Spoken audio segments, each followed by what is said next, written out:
ప్రతి సంవత్సరం సెప్టెంబర్ నెలలో వినాయక చవితి జరుపుకోవడం మనం కొన్ని సంవత్సరాల నుండి చూసే ఉంటాం. అసలు వినాయకుడు ఎవరు?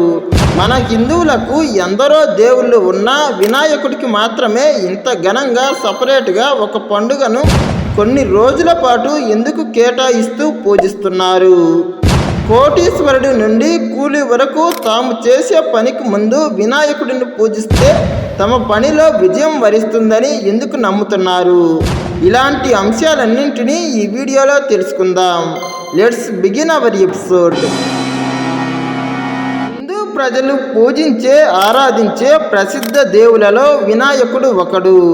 వినాయకుడినే గణేశుడు, విఘ్నేశ్వరుడు, గజాననుడు, మూషికాసురుడు అనే పేర్లతో పిలుస్తారు. ఇలా పిలవడానికి కూడా పురాణాల్లో కొన్ని కథలు ఉన్నాయి. అవి మరో వీడియోలో తెలుసుకుందాం. ఇప్పుడు ఈ వీడియోలో వినాయకుడిని ఎందుకు పూజించాలి అన్న దానిపై తెలపడం జరిగింది. విషయంలోకి వెళితే ప్రతి ఒక్కరూ తమ జీవితంలో విజయం సాధించాలని కోరుకుంటారు. మరి అలాంటి విజయం సిద్ధించడంలో విశ్వంలో ఎందరో దేవుళ్ళు ఉన్నా వినాయకుడికి మొదటి ప్రాధాన్యత కలదు. అందుకు మరో కారణం కూడా ఉంది. విశ్వంలో సకల గణాలకు అధిపతి అయ్యే క్రమంలో కార్తికేయుడిని ఓడించేటప్పుడు అతడు చూపిన తల్లిదండ్రుల భక్తి వాత్సల్యానికి కరిగిన శివుడు నేటి నుంచి విజయం సాధించాలనుకునే ప్రతి ఒక్కరూ మొదట నీకే పూజ చేస్తారు అనే వరాన్ని కూడా ఇస్తారు. అందువల్లే నేటి నుంచి అందరూ వినాయకుడిని మొదలుపెట్టిన ప్రయత్నం నిర్విరామంగా పరిసమాప్తమయ్యే నమ్మకంతో మొదట అతన్ని పూజిస్తారు. మహాభారతంలో శ్రీకృష్ణుడు కూడా పాండవులతో రాబోయే కురుక్షేత్రంలో విజయం సాధించాలంటే వినాయకుడి పూజను మొదట చేయాలని, అందుకు వెంటనే కార్యోన్ముఖులు కమ్మని అర్జునుడిని ఆదేశిస్తాడంటే వినాయకుడి యొక్క పూజకు ఎంతటి విలువ ఉందో అర్థం చేసుకోవచ్చు. ప్రయత్నం పురుష లక్షణం, ఫలితం దైవాధీనం అన్నారు పెద్దలు.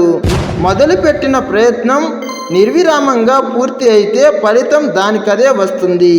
అలా చేపట్టిన పనిని నిర్విరామంగా పరిసమాప్తి చేయించే ఆదిదేవుడే వినాయకుడు. ఆయనకు సంబంధించినదే వినాయక చవితి. ప్రతి సంవత్సరం భాద్రపద శుక్ల చతుర్థి రోజునాడు ఈ పండుగను జరుపుకుంటారు. ప్రత్యేకంగా వినాయకుడి పూజలో 21 పత్రాలు ఉపయోగిస్తారు. ఈ పత్రాలు ఔషధ గుణాలు కలిగి ఉండి మానవునిలో రోగనిరోధక శక్తిని పెంపొందిస్తాయి. ఈ వినాయక చవితి ఉత్సవాలు కాలక్రమంగా రాజుల తరం నుండి కూడా వారసత్వంగా జరుపుకోవడం ఒక ఆనవాయితీగా వస్తున్నది. అయితే బ్రిటిష్ వారు మన దేశాన్ని ఆక్రమించడంతో అనేక ఉత్సవాలపై వారు ఆంక్షలు విధించారు.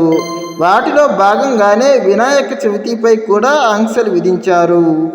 దీంతో చాలామంది అప్పట్లో ఇళ్లలోనే చిన్న చిన్న వినాయకులను ఉంచుకొని చాలా చాటుగా ఈ ఉత్సవాలు నిర్వహించేవారు.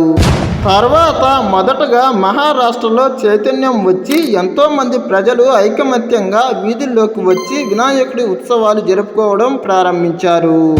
దీనిలో బాలగంగాధర తిలక్ ఎంతో ప్రముఖ పాత్ర వహించాడు. అంతేకాకుండా మహారాష్ట్రలో అంతకుముందే ఛత్రపతి శివాజీ వీటిని ఎంతో ప్రోత్సహించాడని చెబుతారు. ఒక విధంగా భారతదేశానికి స్వాతంత్రం రావడంలో, భారతదేశం ఐకమత్యంగా నిలపడంలో ఈ ఉత్సవాల పాత్ర కూడా ఉంది. ఇలాంటి మరిన్ని ఇంట్రెస్టింగ్ వీడియోస్ కోసం మా ఛానల్ను సబ్స్క్రైబ్ చేయండి. అలాగే ఈ వీడియో నచ్చితే లైక్, షేర్, కామెంట్.